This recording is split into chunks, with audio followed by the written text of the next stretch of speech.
జంగారెడ్డిగూడెంలోని రాజుల కాలనీ నందు వెంచేసి ఉన్న శ్రీవల్లి దేవసేన సమేత సుబ్రహ్మణ్యేశ్వర స్వామి ఆలయం అన్నదాన కమిటీని అష్టలక్ష్మి పీఠాధిపతి వ్యవస్థాపకులు పీతాంబర రఘునాథ స్వామిజీ ఘనంగా సత్కరించారు. ఈ సందర్భంగా ఆ ప్రాంతంలో జరుగుతున్న అన్నదాన ప్రసాద వితరణ తీరును కొనియాడారు. దేవాలయాల్లో గాని మరెక్కడైనా అన్నదానం చేసేటప్పుడు ప్రతి ఒక్కరూ పాదరక్షలు తీసివేయాలని, బొట్టు ధారణ చేసి అన్నదానం సేవించాలని సూచించారు. ఈ సందర్భంగా అన్నదాన ప్రసాద కమిటీ, ఆలయ కమిటీ సభ్యులు సంయుక్తంగా స్వామీజీని పూలదండలతోనూ శాలువాలతోనూ ఘనంగా సత్కరించారు. పలువురు స్వామీజీ యొక్క ఆశీర్వాదం తీసుకున్నారు.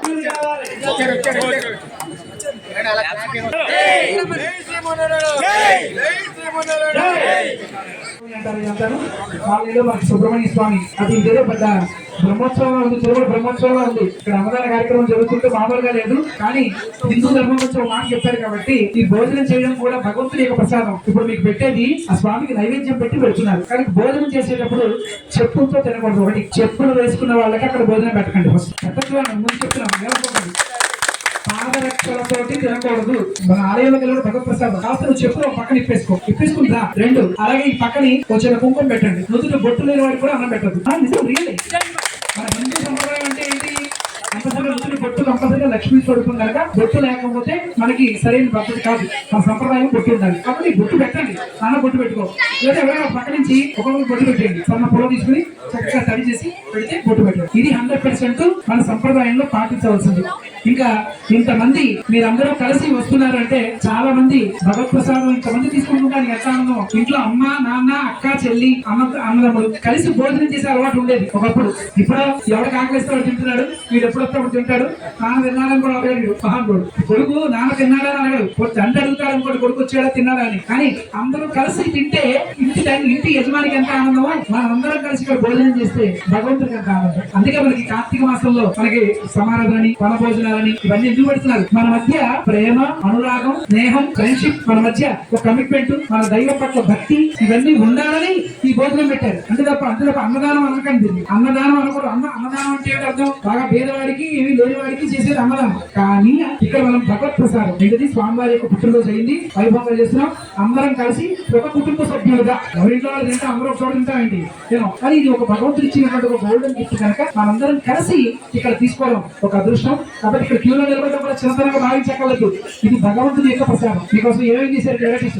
చక్కెర పొంగలు దెబ్బ సూపర్. ఇంకా కట్టి పొంగలు అంటే ధనుర్మాసం కాబట్టి కట్టి పొంగలు ఓకే. టమాటా పప్పుడ ఓ సూపర్. ఇంకా భవాని ఇంకా బంగాళదుంప బాగుంది. సాంబారు చక్కగా రైస్ అనకండి, అది చక్కగా అన్నమేనండి.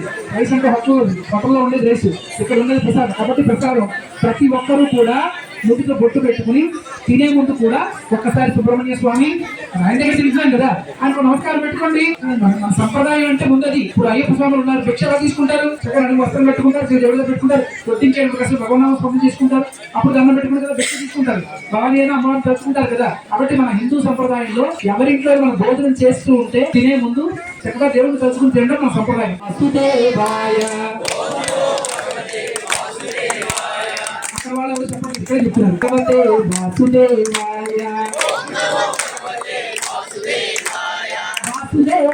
ప్రభో కృష్ణచంద్రాయ ఓం నమో భగవతే వాసుదేవాయ.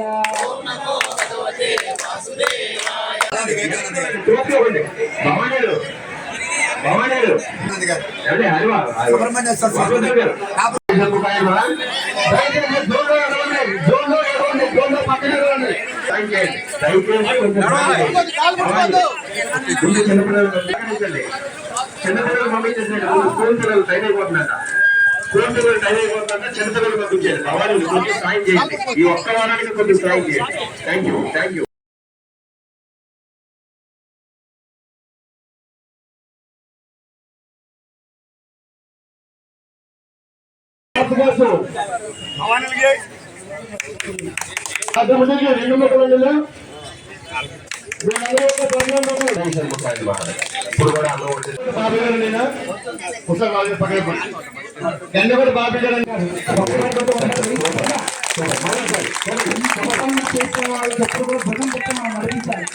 శ్రీరామ రక్ష. ఎవరు మంచి పని చేయలేమండి. వీళ్ళు ఈ కులం ఆ కులం అని కాదు. మంచి పని చేసే వాళ్ళకి ఎప్పుడు కూడా మన భుజం దగ్గర నడిపించాలి. మళ్ళీ వాళ్ళకి కార్యక్రమాలు చేస్తారు. జై శ్రీమన్నారాయణ. ఎవరో తోసుకోవద్దు, అందరికీ ఉందండి. సుమారు 2000 మందికి ఏర్పాటు చేసినాం. ఎవరో తోసుకోవద్దు.